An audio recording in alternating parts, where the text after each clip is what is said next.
Tener una palabra de oración entonces para antes de compartir la palabra. Señor, bendícenos. Gracias por los milagros que tú haces. Gracias, Señor, porque tus proyectos surgen a través de personas llenas del Espíritu. Porque, Señor, tú eres el que está a la cabeza de tu iglesia. Y nosotros simplemente te seguimos con todos nuestros errores. Pero tú nos perdonaste en Jesús. Y ahora queremos crecer, Señor, en la vida cristiana. Queremos crecer en esa experiencia. Y hoy háblanos, sacúdenos y muéstranos, Señor, tu voluntad. Esto te lo pedimos en el nombre de Jesús. Amén. El título de hoy del sermón es La bendición de la cruz. ¿Cómo una cruz puede ser una bendición? Ahora a nosotros la cruz nos resulta un elemento que está asociado con el mundo cristiano y es un elemento de salvación, es un elemento de esperanza. Sin embargo, la cruz fue un elemento de tortura y fue un elemento de muerte. Y es necesario que entendamos que la cruz que Cristo propone todavía, a pesar de que es una bendición, sigue siendo un instrumento de muerte. Y por eso quiero compartir con ustedes lo que está en Lucas 14, 25 al 27. Y quiero decirles que este sermón surge como resultado de la charla que tuve esta semana con un amigo. Y esta persona discutimos ciertos conceptos y dio algunos conceptos que dije, wow, esto lo voy a predicar el sábado. Pero espero que nos pueda ser de beneficio como a mí me fue de beneficio entender este tema. Lucas 14, 25 al 27 dice así. Como grandes multitudes lo seguían, Jesús se volvió a ellos y les dijo: si alguno viene a mí y no renuncia a su padre y a su madre, ni a su mujer y sus hijos, ni a sus hermanos y hermanas, y ni siquiera a su propia vida, no puede ser mi discípulo. Y el que no toma su cruz y me sigue, no puede ser mi discípulo. En otras palabras, alguien puede desear ser discípulo de Jesús, pero desear no es suficiente. Yo puedo desear ser discípulo de Jesús y nunca llegar a ser su discípulo. Hay una condición, y esa condición es tomar la cruz. El joven rico deseaba ser discípulo de Jesús. El joven rico se sintió atraído a Jesús. Es más, en esa atracción no se resistió y fue y se encontró con él. Sin embargo, cuando se encontró con él, Jesús le pidió que tome su cruz y no estuvo dispuesto a tomar su cruz. Y se perdió. Es una crisis el momento de tomar la cruz de Cristo. Es la situación más difícil que se da en la vida. Y por eso no todo el mundo está dispuesto a hacer esto. Muchas personas pueden venir a la iglesia, pueden desear ser discípulos de Jesús, pueden sentirse atraídos por Jesús y porque se sienten atraídos por Jesús piensan que están con Jesús o que son discípulos de Jesús. No, eso no es suficiente. Tú necesitas tomar la cruz y hasta que no tomes la cruz no vas a llegar a experimentar la bendición de la vida eterna. Cuando tomas la cruz, eres sellado para vida eterna, eres garantizado en la vida eterna. Eres garantizado de que vas a ser salvo. Pero tiene que llegar ese momento en tu vida y tú tienes que estar dispuesto a dar ese paso. Y por eso yo sé que muchos estudiantes están viniendo.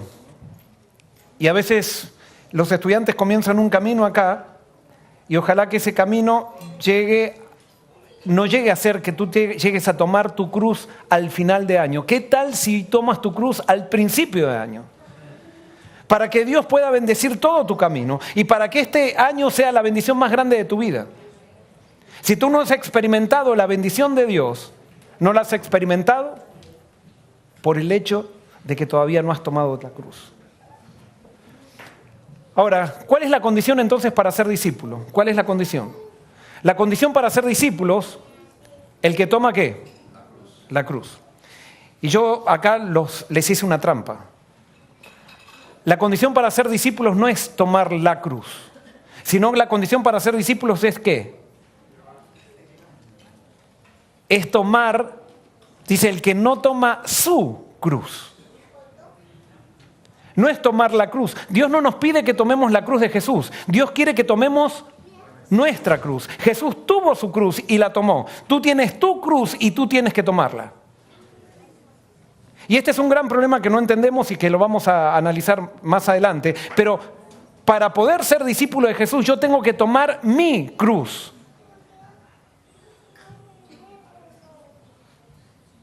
¿Por qué? Porque hay muchas personas que piensan que están tomando la cruz y lo que realmente están tomando es la cruz de otros, pero no su cruz.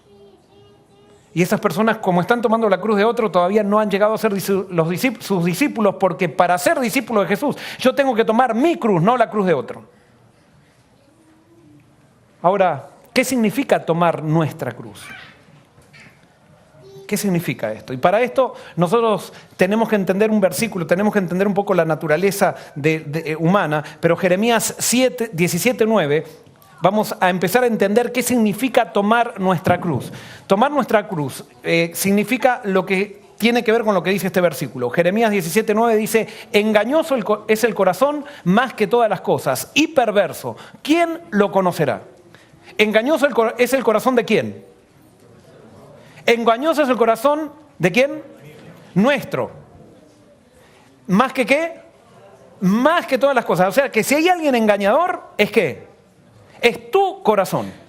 Y más que todas las cosas. ¿Y qué más le añade? Perverso. ¿Quién lo conocerá? Nosotros tenemos que entender que nuestro corazón es engañoso y perverso. Y si no entendemos eso, nunca vamos a poder tomar la cruz. ¿Qué es el engaño? ¿Qué es el engaño? Pregunto. ¿Qué es el engaño? Pasar por verdad lo que es mentira. Muy bien, pasar por verdad lo que es mentira. Eso es el engaño. Muy bien, yo lo definiría así. Engaño es una distorsión de la realidad. ¿Estamos de acuerdo? Yo, por ejemplo, si les digo a ustedes, esto es un violín, los estoy engañando. ¿Por qué? Porque estoy haciendo una distorsión de la realidad. Esto es un instrumento, pero no es un violín. ¿Qué es? Es un órgano. No solamente el engaño es una distorsión de la realidad, sino que el engaño es una negación de la realidad. Es cuando yo niego una realidad. Yo le digo, acá no hay nada. No, y hay un órgano, yo los estoy engañando porque estoy negando la realidad. O sea que el engaño es una distorsión de la realidad o es la negación de la realidad. Entonces, dice que el corazón nuestro es ¿cómo? Es engañoso. Por lo tanto, ¿qué hace? Y dice más que todo. ¿Qué es lo que hace nuestro corazón? Distorsiona la realidad. ¿La distorsiona o qué hace? O la niega. O sea, eso es nuestro corazón. Y dice que es más que todo. No hay cosa más engañoso que nuestro corazón. Y le agrega, y también es, o sea, ese engaño, como es tan engañoso, lo hace a nuestro corazón perverso. ¿Quién lo conocerá? Entonces, cuando dice ¿quién lo conocerá? Dice, ni tú mismo vas a conocer tu corazón. Y claro, si tú sigues viendo el versículo, dice que el único que conoce el corazón engañoso del hombre, ¿quién es? Dios. ¿Por qué? ¿Por qué nosotros no conocemos nuestro corazón? Porque nuestro corazón es tan engañoso que nos hace creer que no es engañoso. O sea, eso es tan engañoso que nos hace creer que no es engañoso y nos hace creer que nosotros no somos un problema. El problema está fuera de nosotros. El corazón es lo más engañoso que hay. Y tu corazón y el mío son perversos. Entonces, ¿qué es el engaño? Es una distorsión o negación de la realidad. ¿Cómo nos engaña nuestro corazón? Y ahora yo voy a utilizar un concepto que por los que nos ven por internet y los que están acá, somos miembros de iglesia, lo han escuchado muchísimo tiempo. Pero es que es algo tan fundamental esto que lo voy a tener que repetir posiblemente hasta que me vaya de esta iglesia. O sea, ¿qué es la naturaleza humana? ¿Cómo está compuesta la naturaleza humana? Y nosotros sabemos que la naturaleza humana está compuesta de razón, de conciencia y ¿qué más? Voluntad. La razón, la conciencia y la voluntad son los poderes altos de la mente. Y después tiene otro componente. A ver, los que hace mucho están siguiendo, ¿cuál es el otro componente que tiene la naturaleza humana? Muy bien, son los sentimientos. Los sentimientos. Los sentimientos es lo que la Biblia dice es el corazón. Es lo que dice, el corazón es engañoso más que todas las cosas. Bueno, cuando la Biblia está haciendo referencia al corazón, está refiriendo a los sentimientos. Y por eso nosotros cuando hablamos de sentimientos, ¿hablamos de quién? del corazón. Y sabemos y hacemos un dibujito del corazón que no sé de dónde habrá salido ese dibujito con dos cosas así que parece muy lindo. Y entonces cuando vemos un corazoncito así, enseguida pensamos en sentimientos. Entonces, la Biblia me dice que los sentimientos son ¿qué? Engañosos. O sea, que si son engañosos, ¿qué hacen? Distorsionan la realidad o niegan la realidad, más que todas las cosas. Y son perversos los sentimientos. ¿Qué hacen los sentimientos? Y ahora entonces, ¿cómo es que nos engaña nuestro corazón? ¿Cómo es que nos engañan los sentimientos? Los sentimientos, perdón, en esta ecuación no podemos sacar a Dios porque Dios es la realidad primera o la realidad última. Entonces Dios siempre está presente. Pero entonces, ¿qué hacen los sentimientos? Los sentimientos, lo primero que hace es tratar de dominar mi razón y hacerle creer a la razón, o sea, que la razón haga y distorsione la realidad. Y cuando la razón le empieza a creer a los sentimientos, la razón queda cautiva por los sentimientos y empieza a ver la realidad totalmente distorsionada o no ve la realidad. Una vez que la razón se distorsiona, entonces la conciencia, ¿qué es la conciencia? ¿Qué es lo que hace la conciencia en nuestra vida? La conciencia es lo que nos hace entender qué está bien y qué está mal. Pero entonces cuando la razón queda cautivada por los sentimientos, ahora los sentimientos trabajan con la conciencia para que la conciencia se una a la razón distorsionada. Entonces la conciencia, que antes se sentía mal por hacer cosas distorsionadas, ahora la conciencia comienza, con los sentimientos que la empiezan a dominar, quiere acompañar a la razón distorsionada. Y antes la conciencia sentía culpa por hacer cosas distorsionadas, ahora la conciencia comienza a decir, no, esto es la voluntad de Dios. Y comenzamos, de alguna manera, a justificar aquello que no tiene justificación. Y ustedes van a ver, y eso lo dice la Biblia, cada vez que nosotros nos separamos de Dios y hacemos algo distorsionado, nosotros encontramos una excusa, una justificación. Y por eso la Biblia dice que la justificación solamente viene de Dios, porque en nosotros mismos nunca vamos a encontrar justificación. Entonces, una vez que la conciencia queda cautivada por los sentimientos y entonces se somete a la razón distorsionada, entonces ahora nuestra voluntad, en vez de unirse a Dios, ¿a quién se somete? A nuestros sentimientos, y nuestros sentimientos comienzan a ser los reyes de nuestra vida.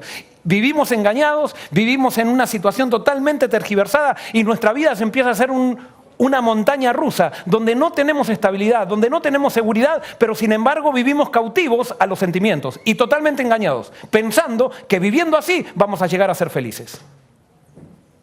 Tremendo. El corazón es más engañoso que ¿cuánto? Que todas las cosas. Tu corazón y el mío. Tu corazón y el mío. Quedamos cautivos entonces de los sentimientos. ¿Cómo nos engañan los sentimientos? ¿O cómo nos engaña el corazón? Muy bien, vamos a ver algunos 5 principios de distorsión que hace el corazón cuando nos engaña. El primer principio es: los sentimientos nos piden que hagamos un intercambio de placer intenso y momentáneo por estabilidad y felicidad futura. O sea, yo estoy dispuesto a sacrificar todo mi futuro por pasar 5 minutos de placer. Y vamos a ver que la felicidad en la vida, en la Biblia, la felicidad no está ligada a los sentimientos, la felicidad está ligada ¿a qué? A la razón. No está ligada a los sentimientos la felicidad, está ligada a la razón. Pero nosotros nos confundimos y pensamos que los sentimientos son los que nos dan felicidad y el placer trabaja con los sentimientos. Entonces, cuando tengo placer, pienso de que soy feliz. Y resulta que el placer es momentáneo, es efímero. Y es más, el placer, a medida que yo voy teniendo placer en algo, yo voy perdiendo el placer y tengo que aumentar las dosis de esa sensación o de ese evento que he vivido, lo tengo que intensificar para sentir el mismo placer que sentí en el primer momento que lo viví. Entonces, ¿qué es lo que hace? ¿Qué es lo que hace? Los sentimientos nos piden que intercambiemos el placer intenso, un placer intenso momentáneo, por estabilidad y felicidad futura. Y es así que muchas veces nosotros, por 5 minutos de placer, por un día de placer, estamos dispuestos a sacrificar una vida de felicidad. Segunda cosa que hacen los sentimientos, cómo nos engañan, nos piden que hagamos un intercambio de aprobación social por una creciente insatisfacción interior. En otras palabras, comenzamos a vivir para agradar a los que están alrededor nuestro. Y cuando vivimos para agradar a los que están alrededor nuestro, comienza a surgir en nosotros una insatisfacción interior tremenda. Pero con tal de no perder la aprobación social, estamos dispuestos a vivir insatisfechos personalmente. Impresionante. Una persona que vive para complacer a los demás no puede ser feliz. Una persona que vive para darle los gustos a los demás no puede ser feliz. O sea, una persona que quiere quedar bien con todo el mundo no puede ser feliz. Pero a veces nosotros, el corazón nos engaña y nos dice, no, cuando que estés bien con los demás, cuando estés bien con esta persona, entonces vas a ser feliz. Y no vas a ser feliz. Porque tú tienes que estar bien contigo mismo. Y bueno, y vamos a ver cómo se llega a estar bien con uno mismo. Tercero, ¿qué es lo tercero que hacen los sentimientos? Los sentimientos nos piden una gratificación rápida sin tener que esperar nada. Gratificación instantánea le intercambiamos por paciencia. O sea, yo quiero todo ya, rápido, no puedo esperar. Y entonces eso es lo que hacen los sentimientos. Entonces los sentimientos de la persona impaciente, ¿qué es lo que hacen? Le piden cosas ya. Y entonces, por hacer las cosas rápido, sacrificamos, o sea, por no esperar, sacrificamos un bien futuro. Y es por eso, por ejemplo, que eso es lo que dice esta sociedad. No esperes nada, haz lo que tú quieres. Y esto yo muchas veces lo digo. O sea, la sociedad nos dice, tú amas a tu novia, acuéstate con tu novia, no hay problema. No esperes. ¿Por qué vas a esperar si la amas? Si todo el mundo lo hace. Y entonces, ¿qué hace el corazón? ¿Qué es lo que está haciendo? Distorsionando, ¿qué? La realidad. Y nosotros le terminamos creyendo al corazón. Y decimos, pero si al final, si yo no hago esto, no voy a ser feliz. Y entonces pierdo la paciencia, no quiero esperar. Y entonces buscando felicidad, porque tengo la realidad distorsionada, voy y me acuesto con mi novia. No vamos a hablar de eso, tenemos otro sermón de la fornicación y eso ahora no es el plan hablar de la fornicación. Pero cada uno de nosotros lo puede esto aplicar al área de su vida donde sabe que no tiene paciencia. ¿Por qué? Porque Dios cuando hace algo, Dios siempre trabaja por medio de procesos. Eso lo vamos a ver en toda la Biblia. Dios nunca trabaja en manera momentánea. Dios hace un cambio momentáneo, un cambio de actitud momentáneo. Pero Dios cuando hace algo, construye algo, lo hace por medio de procesos lentos. ¿Y por qué lentos? Porque nuestra mente no puede soportar la velocidad de Dios. Nuestra mente está tan enferma que si Dios nos quiere cambiar de un día para el otro no lo podemos soportar. Entonces Él tiene que ir de lento para que ese cambio sea seguro y para que podamos crecer. Y por eso los sentimientos nos engañan y nos dicen, no, hay que hacer las cosas rápido. Gratificación momentánea. Y entonces cuando no tenemos esa gratificación nos volvemos locos. Y metemos la pata. Porque esto se aplica a todas las áreas de la vida. Por ejemplo, yo sé que esto tiene que ver con el otro principio también. Yo sé que tomar un helado a las 10 de la noche me hace mal. Pero me dan un helado y yo estoy dispuesto a sacrificar 8 horas de sueño con tal de disfrutar 5 minutos de un helado. Así pensamos nosotros. Y entonces sabemos que no vamos a dormir después de tomar el helado, pero lo tomamos porque ahí está, me está llamando. Y entonces los sentimientos me tergiversan la realidad y me dicen, si no tomas el helado vas a ser infeliz. Si no tomas el helado te vas a ir deprimido a dormir. Entonces me tomo el helado y después no duermo toda la noche. Así trabaja nuestro corazón. Y nosotros vivimos esclavos de ese corazón engañoso y perverso. ¿Qué es lo que nos proponen los sentimientos también? Intercambio de sacrificio por las cosas que se ven, por aquellas que no se ven. Ojo, los que siguen a los sentimientos son personas sacrificadas también. Pero se sacrifican por las cosas que ¿qué? Que se ven. ¿Cuáles son las cosas que se ven? La casa, el auto, la cuenta bancaria, el título profesional. Entonces nos sacrificamos, vivimos sacrificando, pero no hacemos sacrificio por lo que no se ve. Entonces el corazón nos distorsiona la realidad y dice, esto es lo que vale la vida. Y entonces vivimos trabajando y nos estamos muriendo espiritualmente. Es más, eso le pasa a las iglesias. Iglesias que están ocupadas en proyectos, que están ocupadas en juntas y se están muriendo espiritualmente. Están creciendo y la iglesia se muere espiritualmente. La gente se muere, pero la iglesia crece. Porque está ocupada de proyectos, no le interesa orar, no le interesa buscar a Dios, no le interesa hacer reuniones de confesión. Simplemente le interesa hacer lo que se ve. Programas y programas. Y no nos tomamos tiempo para lo que no se ve. Eso pasa en las familias. Familias que viven trabajando y dejan de lado a Dios. Que viven buscando las cosas que se ven y dejan de lado lo que no se ve. Y después de 4 años de estar buscando lo que se ve, se dan cuenta que no son felices y empiezan a echarle la culpa a Dios. Debe ser otra cosa. Y entonces vamos a buscar otra cosa que se ve. Basta, haz un alto. No te dejes engañar más por tu corazón. No está mal lo que se ve, pero primero todo comienza con lo que no se ve. Y por eso el Dios de los hebreos no dejaba que lo pongan en una estatua, que lo limiten a una estatua. No dejaba que lo limiten a un templo. Él estaba en todos lados, pero no se veía. Y todos tenían que vivir como si vivieran, como si lo vieran. Y el que vivía como si lo viera era el que realmente tenía la experiencia de Dios en su vida. Y el que se aferraba a lo que se ve no entendía por qué había tanta insatisfacción en su vida. Ese Dios de los hebreos, por eso le atraía tanto a los paganos y por eso revolucionó, después cuando se hizo carne, revolucionó el Imperio Romano, porque para ellos los dioses estaban en un templo, en una estatua. No, Dios está en todos lados y Dios está allí cuando comes, cuando te levantas, cuando juegas, Dios está en todo. Y si tú empiezas a sacrificarte, si podríamos decir así, para estar en relación con ese Dios que no se ve, tú vas a ver a Dios en todo y lo vas a ver en lo que se ve. Todo lo que se ve va a ser afectado por aquello de lo que no se ve. Otra cosa que hace el corazón engañoso. A la cruz la ve como algo aborrecible. El corazón engañoso nos dice, no tomes la cruz, es lo último. No agarres la cruz es lo último. Y por eso cada vez se bautiza menos gente. Porque vuelvo a repetir, todos somos como el joven rico.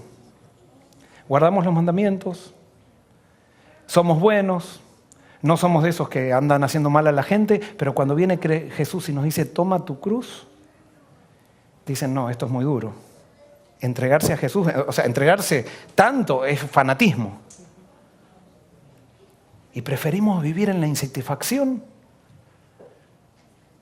de seguir los dictados de un corazón engañado que tergiversa la realidad, que es perverso, antes que entender la diferencia que hace Jesucristo en nuestra vida. ¿Qué significa tomar la cruz? ¿Qué significa? Y ahora simplemente mira lo que te voy a decir. ¿Qué significa en este esquema tomar la cruz? Tomar la cruz es algo tan sencillo como complicado. Pero si hay algo sencillo es tomar la cruz. Porque ¿qué tienes que hacer para tomar la cruz? ¿Sabes qué? Lo que tienes que hacer para tomar la cruz es simplemente que tu voluntad decida aferrarse a Dios. Es más, tú no necesitas ni sentir deseos de estar con Dios. Solamente tú decides ir a Dios y vas a Dios, aunque no sientas nada. Es súper sencillo. Porque hay gente que dice, no, hasta que yo no sienta, yo no me entrego. No, acá no es hasta que yo no me sienta, no me entrego. Acá lo que entendemos es que los sentimientos, ¿cómo son? Son engañosos y perversos, y lo más engañoso que hay. Entonces, como ya descubrimos que los sentimientos son engañosos y perversos, listo, no le hago más caso. Ahora, si yo no quiero hacerle caso a los sentimientos y no me quiero entregar a Dios, perdiste la batalla, perdiste, o sea, va a ser la miseria más grande, esa sí que va a ser una cruz para ti. Pero si tú buscas a Dios, aunque no sientas nada, aunque todavía no quieras tomar la cruz, pero lo buscas, tan siquiera lo buscas, eso es tomar la cruz. Lo buscas y cuando tú buscas a Dios, ¿qué es lo que empieza a hacer Dios? Lo primero que hace es despierta tu conciencia. Tu conciencia antes que estaba dormida, que no, por todas las cosas tergiversadas no se hacía ningún problema y justificaba todo lo tergiversado y todas las locuras y las estupideces que hacía, la justificaba. Ahora la conciencia comienza a darse cuenta que todo era una estupidez. Y comienza a estar viva la conciencia. Y entonces una vez que la conciencia está viva, ahora también Dios comienza a actuar en la razón. Y ahora la razón me empieza a hacer dar cuenta, empiezo a ver la realidad como es. No como me dicen los sentimientos, sino que ahora empiezo a ver que la realidad es la realidad. O sea, por ejemplo, los sentimientos me dicen, y perdonen, voy a hacer un ejemplo muy tonto, que siempre lo uso. Los sentimientos me dicen, tírate de cabeza al piso que no te va a pasar nada. Tírate de cabeza al piso. Es más, si te tirás de cabeza al piso, vas a ser muy feliz, vas a tener una sensación tremenda. Entonces yo, como no estoy aferrado a Dios, ¿a quién le hago caso? A los sentimientos, y me tiro de cabeza al piso.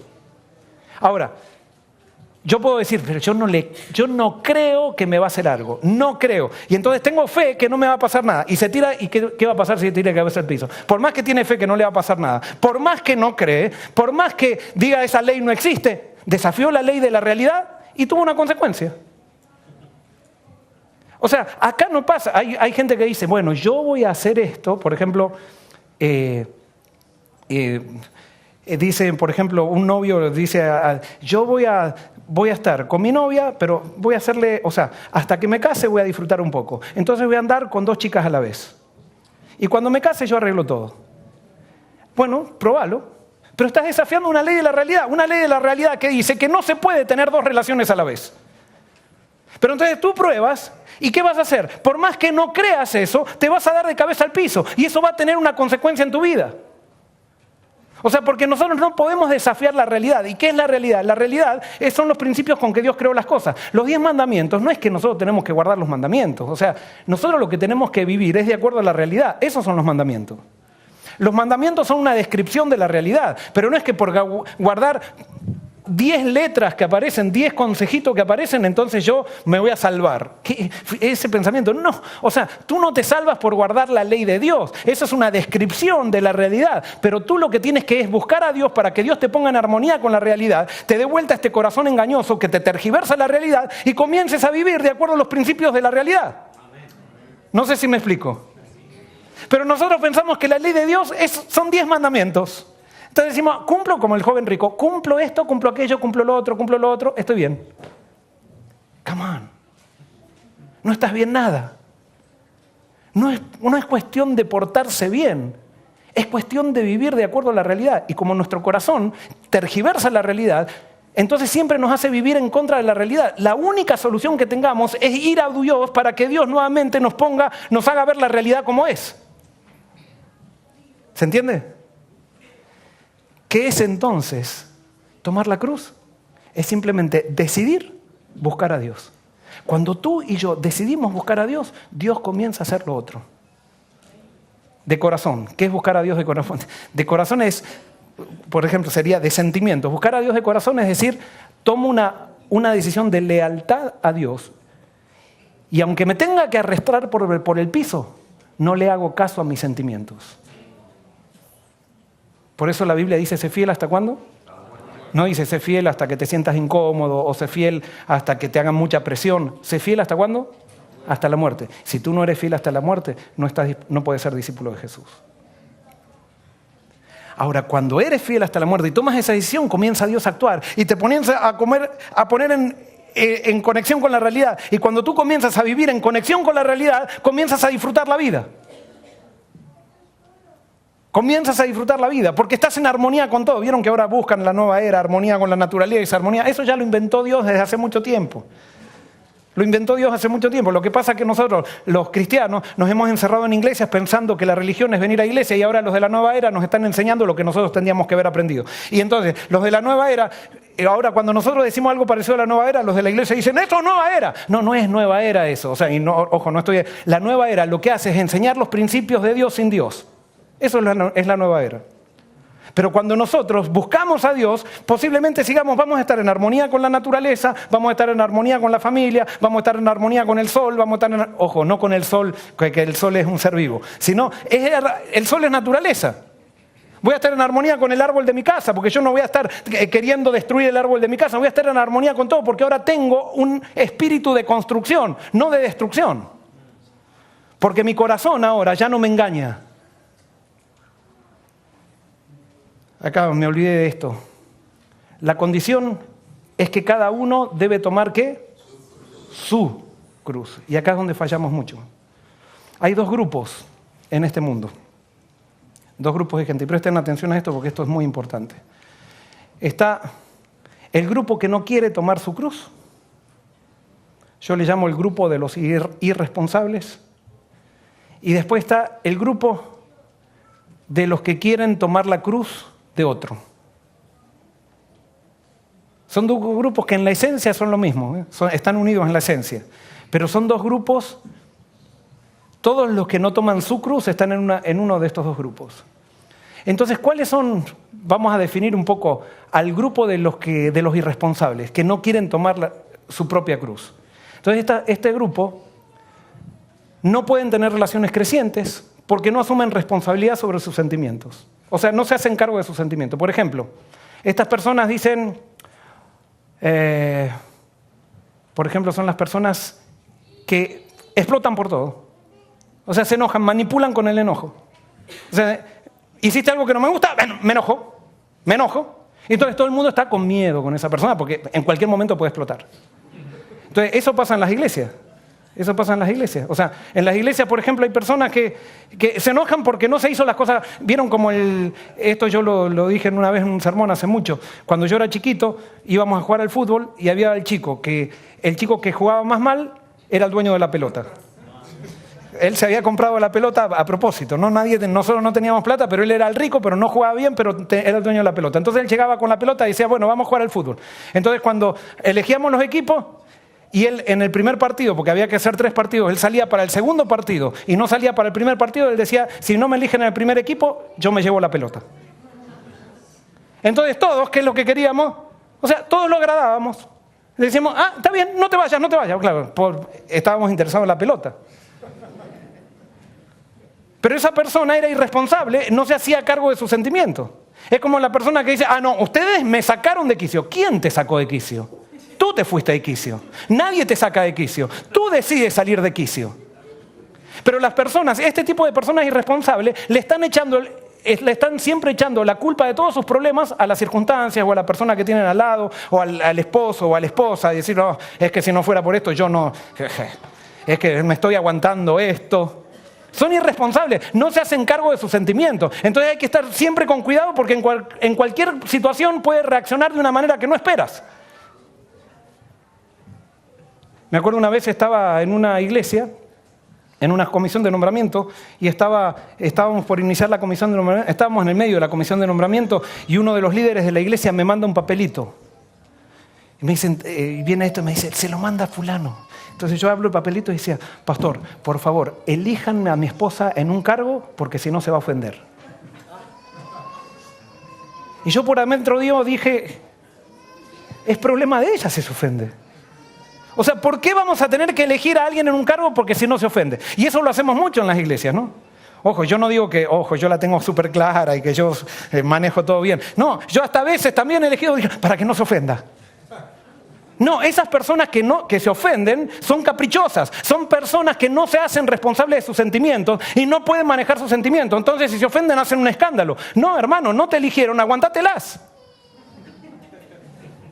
O sea, tú eres responsable de tus sentimientos.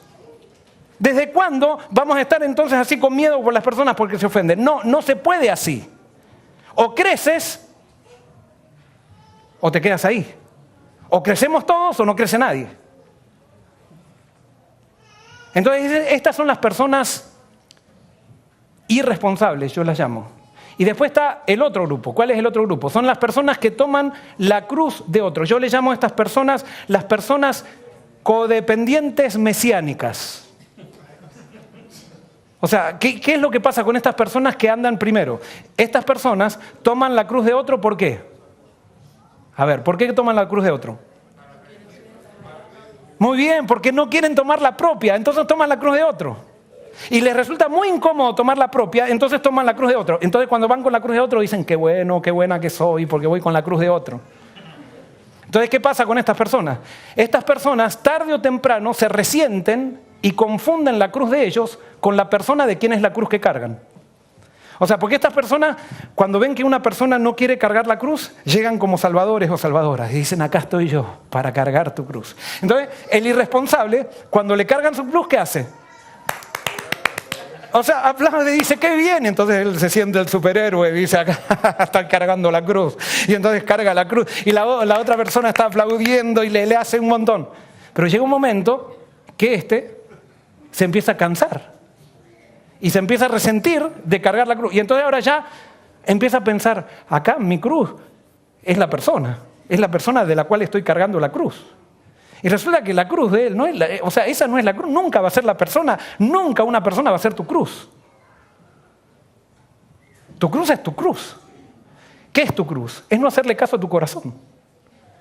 Pero entonces, ¿qué hace el corazón? Le tergiversa la realidad a o a esta. Entonces dice, esa chica que dice, sí, él tiene problemas, pero es tan guapo y yo lo salvo. Yo lo hago adventista o algo por el estilo. Entonces, salvadores. Y entonces el corazón le dice, le tergiversa la realidad, dice, todo va a funcionar súper bien. Pero resulta que cuando empieza a ver esa situación, comienza a desgastarse la situación, y cada vez la persona que está cargando la cruz de otro empieza a sentir cada vez más peso y explota.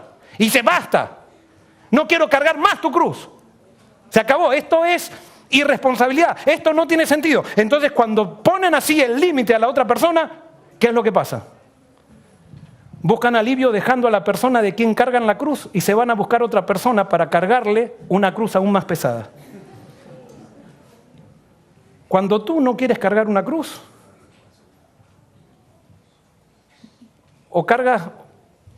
no vas a cargar posiblemente la cruz de otro, pero cuando tú no quieres cargar tu cruz, las dos personas son irresponsables de este tipo, porque ninguno quiere cargar su cruz. Nada más que uno o una se engaña pensando que está cargando una cruz cuando está cargando la cruz de otro. Y Dios no te manda a cargar la cruz de nadie. Y por eso esto viene para los padres también. ¿Cuántos padres no quieren que sus hijos carguen su cruz? Entonces los hijos tienen que, por ejemplo, no están llegando con un examen para sacarse una buena nota. A las 12 de la noche estuvieron jugando, le dijeron por una semana, tenés que hacer ese examen. Y después a las 12 de la noche están ahí los chicos, y entonces va el padre o la madre a tomarle la cruz al chico. Entonces dice, ahora voy a trabajar contigo hasta las 3 de la mañana, hasta las 4 de la mañana, y entonces están trabajando hasta las 4 de la mañana tomando la cruz del chico para que el chico no tenga ningún problema con la nota. ¿Qué están haciendo esos padres? Están formando hijos irresponsables, que no se hacen cargo de sus cosas. Entonces los padres que, por ejemplo, le quitan todo problema, quieren que los chicos no tengan un problema con los amigos, van a la escuela y tienen un problema con la maestra y enseguida van a hablar con la maestra para que, cuidado con mi chico, no le causen problemas a mi chico. Entonces, en vez de aconsejarlos cuando tienen problemas, ellos van y le solucionan el problema al chico o a la chica. ¿Qué están haciendo? Están haciendo chicos irresponsables. Pero entonces esos padres se sienten y dicen, ¿cómo amo a mi hija? ¿Cómo amo a mi hijo? Porque yo le estoy cargando la cruz. Y entonces, ¿qué pasa? Están cargando la cruz de los hijos continuamente y llega un momento que se empiezan a resentir con los hijos también. Pero que a los hijos no los van a dejar. Pero entonces, ¿qué empiezan? Empiezan a decirle un montón de cosas a los hijos, empiezan a decir, eres irresponsable, y siguen cargándole la cruz. Entonces el hijo le podría decir, bueno, vos me hiciste responsable. La mejor manera que una persona crezca es que tome su cruz. Y hay personas codependientes mesiánicas, habemos personas codependientes mesiánicas que tratamos de evitar las cruces de las personas. Y entonces, por ejemplo, ese muchacho que esto va a ser duro también, o esa chica, por ejemplo, que ya no está enamorada de su novio, que estuvieron en un noviazgo, pero se dio cuenta que no está enamorada, cuando lo deja, el novio dice, sí, me voy a suicidar. Y entonces la persona se acerca y dice, no, bueno, y les digo, yo que tengo que aconsejar a muchos matrimonios, le pregunto, escúchame, ahora que están en problemas y eso, cuando estabas de novio, ¿qué pasó? Dice, no, lo que pasa es que yo ya me daba cuenta que no era para nosotros, pero a mí me dio lástima, ella estaba muy sola y entonces yo, claro, el codependiente mesiánico se sintió el salvador. No, es su cruz. Cuando tú estás de novio para ver si anda. Y si no anda, no anda. Se acabó y cada uno tiene que hacerse responsable de sus sentimientos. Ahora, si hubo falta de respeto y eso, bueno, eso es otra cosa. Pero si las cosas se hicieron bien, se hubo diálogo y no se llegó a un acuerdo, cada uno se hace cargo de sus sentimientos. Y eso es algo que nos hace crecer a todos. Hazte cargo de tus sentimientos. No le eches la culpa. No, es que me arruinaste la vida. No, nadie te arruina la vida. Tú te dejas arruinar la vida, pero nadie te arruina la vida. Tú eres responsable de tu cruz. Y la vida se te arruinó porque no quisiste cargar tu cruz. Punto. Pero ¿quién te prometió una vida de pétalos de rosa? Dios nunca te prometió un camino sin pruebas. Lo que te prometió es que nunca te va a dejar. Y eso tiene que ser suficiente para ti.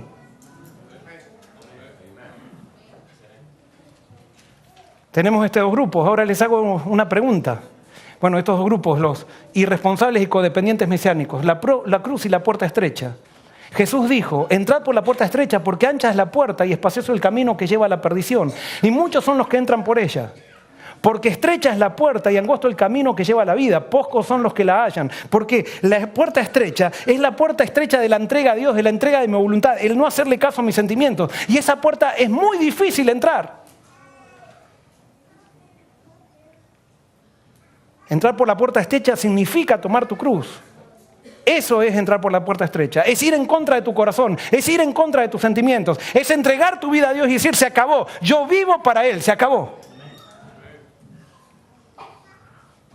Ahora les hago una pregunta. ¿Cuál de estas dos imágenes es más atrayente para ustedes? ¿Esta o esta? ¿Cuál es más atrayente? Dígame la realidad. O sea, esta es mucho más atrayente. Más ahora, yo lo decía en el primer turno, yo me acuerdo cuando éramos chicos y que decían, vamos a sacar una foto, y entonces todos los chiquitos hacíamos estupideces en la foto y todo eso. Resulta que eso pasaba hace 40 años. Resulta que ahora dice, vamos a sacar una foto y hasta los grandes hacen estupideces. ¿Por qué? Porque esta sociedad nos ha enseñado a que la estupidez es felicidad. Y entonces ahí tenemos un cuadro que parece muy divertido, todos, y entonces, claro, este cuadro, aunque no es real, pero no es tan atrayente. ¿Por qué no es tan atrayente? Porque aquí tenemos el camino ancho del que habla la Biblia, que dice que la mayoría entra. Y en el camino ancho yo no necesito tomar ninguna decisión. Yo simplemente me dejo llevar por el corazón, por los sentimientos. Eso es muy cómodo, es muy fácil. Y alguien puede decir, el pastor le está predicando a los jóvenes. No, le estoy predicando también a los adventistas de cuna. Le estoy predicando a aquellos que hace 35 años están en la iglesia y que siguen una tradición y que les es muy cómodo entrar por el camino ancho de la tradición. Cuando Jesús le habló este concepto de la puerta ancha y la puerta angosta, le estaba hablando a un grupo de religiosos, no le estaba hablando a un grupo de drogadictos. A un grupo de religiosos que se habían acomodado a la tradición y a seguir una costumbre religiosa, pero que nunca se habían entregado a Dios realmente. Es muy cómodo decir, yo sigo las tradiciones que me enseñó mi abuela, me enseñaron a vestir así, me enseñaron a comer así, y eso es adventismo. Y entonces cuidado con el que no hace eso, y se hace una guerra tonta dentro de las iglesias para ver quién tiene el mejor adventismo. Cuando eso es un juego. Es muy cómodo la religión de la forma, es muy cómoda la religión de la corbata y del traje y de cómo hay que vestirse, qué hay que comer. No, la religión verdadera tiene que ver con el corazón, tiene que ver con la entrega de los sentimientos, tiene que ver con tomar la cruz. Y puede haber miles de personas que se vistan bien y que no han tomado ninguna cruz. Ahora, todo el que tomó la cruz se viste para la gloria de Dios. No es para la gloria de la iglesia, ¿eh? Es para la gloria de Dios. Entonces, ¿qué pasa? Estos entran por el camino ancho. Haz lo que quieras, acuéstate con tu novia si quieres. Si tú crees que hoy tienes ganas de ser mujer o mañana tienes ganas de ser varón, ¿qué importa? Haz lo que tú quieras. Bueno, perfecto. No tomes ninguna decisión, haz lo que tú quieras. No tomes ninguna cruz. Pero en el camino ancho, mientras tú vas avanzando en el camino ancho, ¿qué va pasando con el camino ancho? Se va angostando hasta que llega un momento que tu vida se transforma en un infierno. No en el infierno que describe Dante en su comedia, sino un infierno en vida. Y tú ya no puedes salir de ese camino angosto que te viene ahorcando muchas veces, aunque siempre tienes esperanza. Pero por entrar por el camino ancho estamos dispuestos a sacrificar una vida, vivir una vida de infierno. Jesús dice, no, toma tu cruz. Entra por la puerta estrecha. Y fíjense, cuando entra a la puerta estrecha, me gustó esta figura. Quizás esta persona cuando entró por la puerta estrecha, ahí se sacó sangre, por ahí se pegó en la cabeza y le salió un chichón, pero hizo todo lo posible para entrar por la puerta estrecha. Y la puerta estrecha lo llevó a un camino angosto, porque el camino angosto no es el camino angosto que ahora te van a perseguir, que ahora hay que guardar el sábado. No, el camino angosto es el camino de no hacerle caso a tu corazón. Ese es el camino angosto. No es un camino que tiene que ver, es cuando tú renuncias a ti mismo. Y eso es difícil para nosotros porque nuestro corazón continuamente quiere engañarnos. Entonces yo comienzo a caminar por ese camino angosto y ahora Dios me empieza a dar una fuerza y el camino angosto se va transformando en un camino cada vez más ¿qué? Cada vez más ancho, más ancho, más ancho, hasta que me lleva a la plena felicidad. Estamos dispuestos a sacrificar bien futuro por simplemente un momento presente de placer. ¿Qué significa llevar la cruz? Llevar la cruz es la entrega de la voluntad. No es un trabajo duro que tenemos que realizar o una relación difícil que tenemos con una persona. Es la entrega de nosotros mismos sin reserva. Nunca una persona va a ser tu cruz. Nunca una circunstancia va a ser tu cruz. ¿Quién es tu cruz?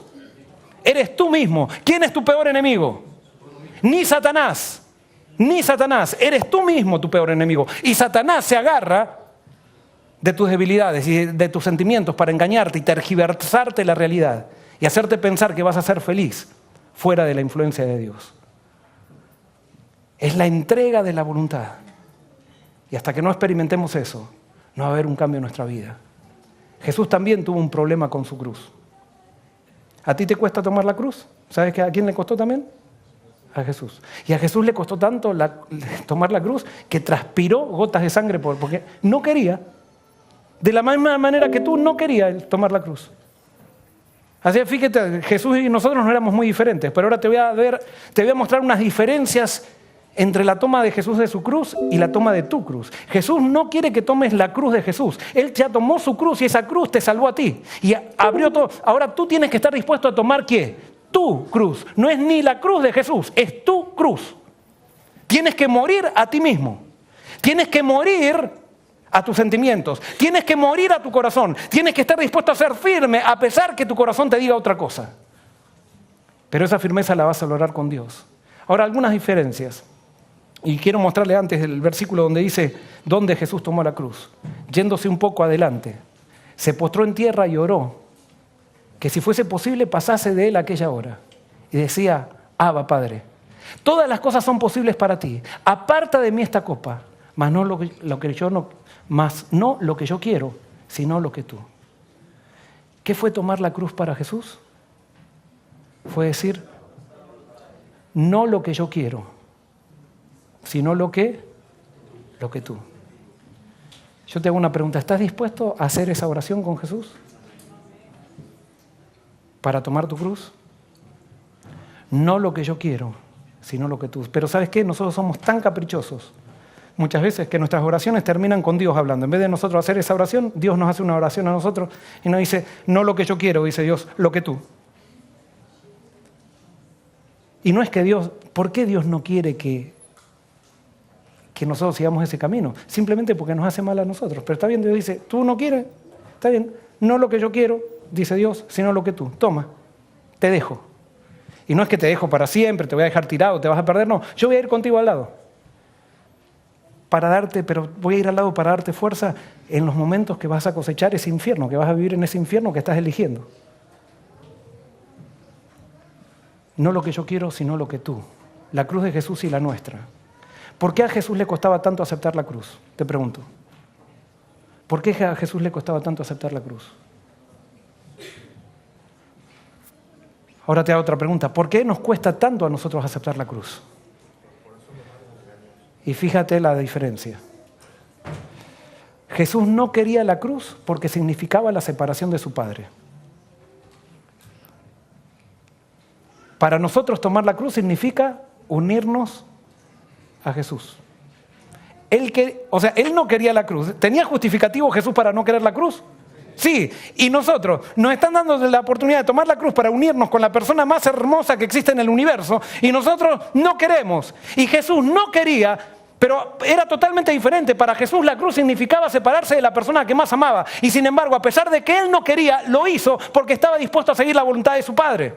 Y tú, que la cruz significa que vas a tener algo tan bueno, estás resistiendo y te haces la estrella como diciendo, ay, no sé si me voy a entregar, no sé si, la verdad, como si Dios te necesitara a ti. Come on, levántate, despiértate. Dios no te necesita a ti, tú necesitas a Dios.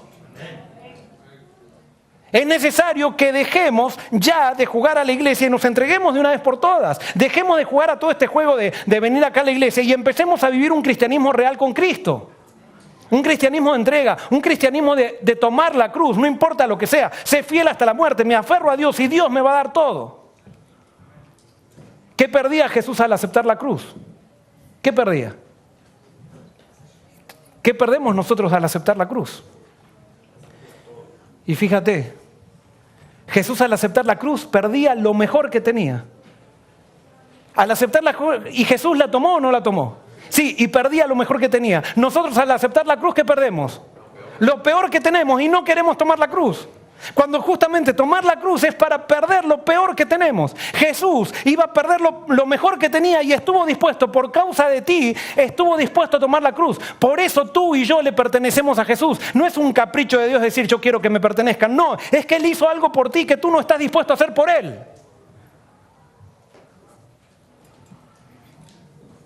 ¿Qué perdía Jesús al aceptar la cruz? ¿Y qué perdemos nosotros al aceptar la cruz? Jesús al aceptar la cruz se separaba de su Padre y se unía a nosotros. Nosotros al aceptar la cruz nos separamos de Satanás y nos unimos a Jesús. Y no queremos. Y no queremos. Y damos vuelta. ¿Por qué nos cuesta tanto aceptar la cruz? ¿Por qué? Porque el corazón, tu corazón y mi corazón, es engañoso más que todas las cosas, tergiversa la realidad. ¿Quién lo conocerá? Y por eso dice, hay una solución, yo. No importa cuán bajo hayas caído, no importa cuánto te hayas equivocado, hoy Dios te da una oportunidad en Jesús, porque Jesús tomó una cruz para que tú no tengas que tomar la cruz que Jesús tomó. La cruz de Jesús era enorme. Tu cruz lo único que te hace es darte bendición, si la tomas.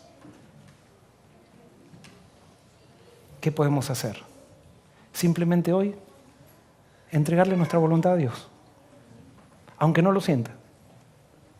Entregarle nuestra voluntad a Dios y empezar a dejar que Dios trabaje en mi conciencia, empezándola a hacerla sensible nuevamente, a que trabaje en mi razón para que se desnuble y vea la realidad como es. Y entonces mis sentimientos se van a empezar a acomodar también a los sentimientos de Dios y yo voy a empezar a tener los sentimientos de Jesús. Así dice la Biblia. Hasta mis sentimientos pueden llegar en algún momento a tener un poco de confianza, podemos tener un poco de confianza, siempre que nuestra razón y nuestra voluntad esté unida a Dios. Conclusión. Una vez que recibamos la plenitud del Espíritu, vamos a tener el mismo sentimiento que Jesús. Todo lo que nos quite la presencia del Padre de nuestra vida, lo veremos como una cruz de tortura. Cuando estamos en Cristo, que me quiten a todo, decimos, pero no me quiten a Jesús. Pero hay una cruz que nos permite vivir en su presencia, que es la cruz donde muere nuestro yo.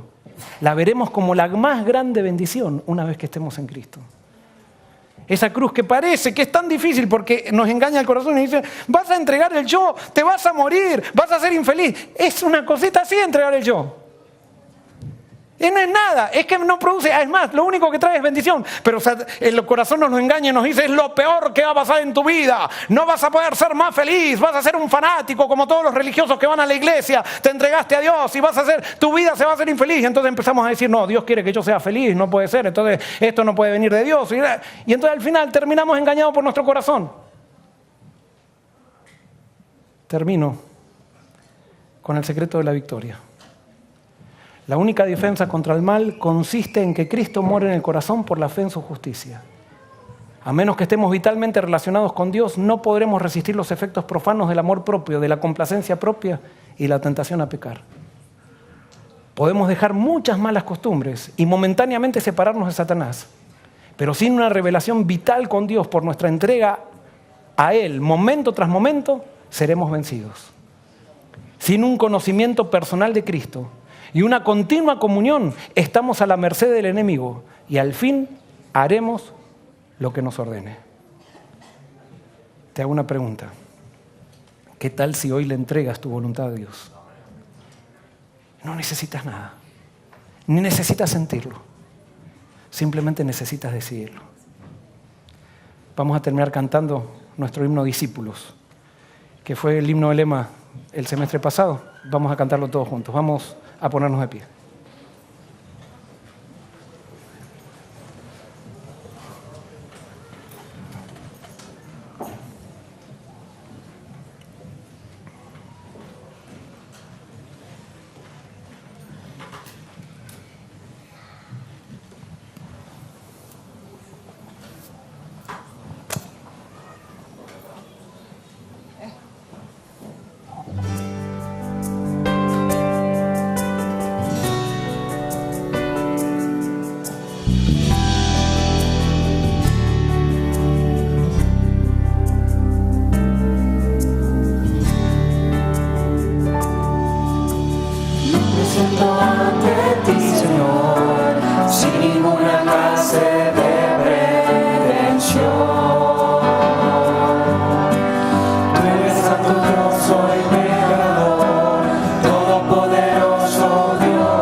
Querido Señor,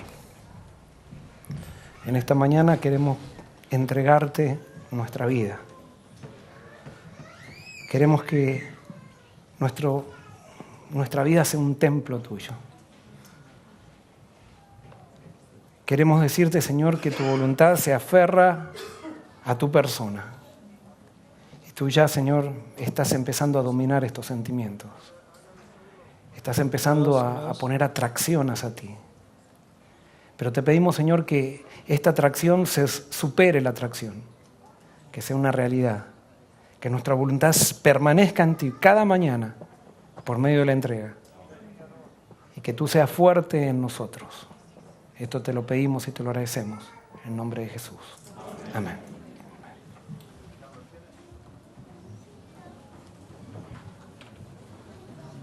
Muy buenas tardes, queridos amigos y familia de su casa online. Aquí tenemos a Joao, como ustedes pueden ver, se bautizó Joao. Joao, cuéntanos tu experiencia. ¿Cómo tú conociste su casa y qué te motivó hasta a bautizarte hoy, venir y bautizarte hoy con nosotros? Bueno, la verdad encontré a la iglesia en un momento en el que necesitaba bastante de apoyo para mi equipo en el terremoto. Una amiga me aconsejó, me dijo, mira este video, muy parecido al tema de hoy.